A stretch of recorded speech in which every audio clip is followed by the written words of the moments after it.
अक्सर क्वेश्चन किया जाता है कि रिजेस जब हम बनाते हैं तो उसमें कितनी जगह हम इस्तेमाल करते हैं और कितनी जगह खेलियों में ज़ाया हो जाती है या इस्तेमाल में नहीं आती, और बेड में कितनी जगह हम इस्तेमाल करते हैं और कितनी खेलियों में इस्तेमाल होती है।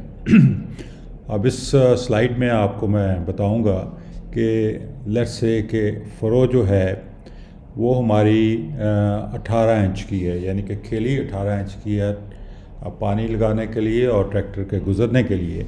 तो जब 18 इंच की खेली बनती है तो फिर बेड जो है वो आपका 42 इंच का बनता है, और टोटल एरिया यानी कि सेंटर ऑफ द पिछले टायर के दरमियान से दूसरे टायर के दरमियान तक जो जगह बनती है वो 5 फुट या 60 इंच बनती है। इसमें आप देखिए कि 30% जगह जो है आपकी खेलियों में चली जाती है और 70% जगह जो है हम उसको इस्तेमाल करते हैं अपनी फसलों के लिए। अगर हम खेली का साइज़ छोटा कर लें, 18 से 12 इंच कर लें, तो 48 इंच जगह जो है आपकी वो बेड के ऊपर चली जाएगी और वही 60 इंच जो है आपका टोटल जगह होगी।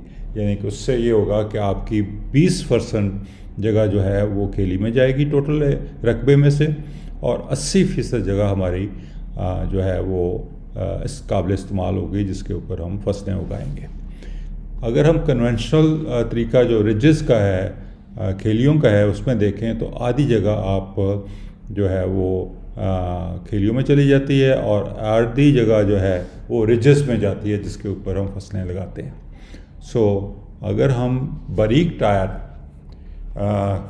रखें तो बारीक टायरों का फ़ायदे दो हैं। एक तो हम स्पेस बचा लेते हैं, यानी कि 10% जो है हमारी जगह बच जाती है, यानी कि 10% रकबे पे हम ज़्यादा पौधे उगा के ज़्यादा अपना मुनाफा हासिल कर सकते हैं। और दूसरा उसका फ़ायदा यह है कि वो साइडों को, बेड की साइडों को, यानी कि खेली की साइडों को जो है वो कंपैक्ट नहीं करती, उससे पानी के अंदर जाने के मौके ज़्यादा बढ़ते हैं और पानी की इनफिल्ट्रेशन ज़्यादा होती है। इसलिए ज़रूरी है कि जब हम क्रॉप प्रोडक्शन मैनेजमेंट में अच्छे तरीके से इन्वॉल्व हो रहे हैं तो अपने ट्रैक्टर के टायर जो हैं वो बारीक कर लें। 12 इंच से बड़ा टायर हमारा नहीं होना चाहिए।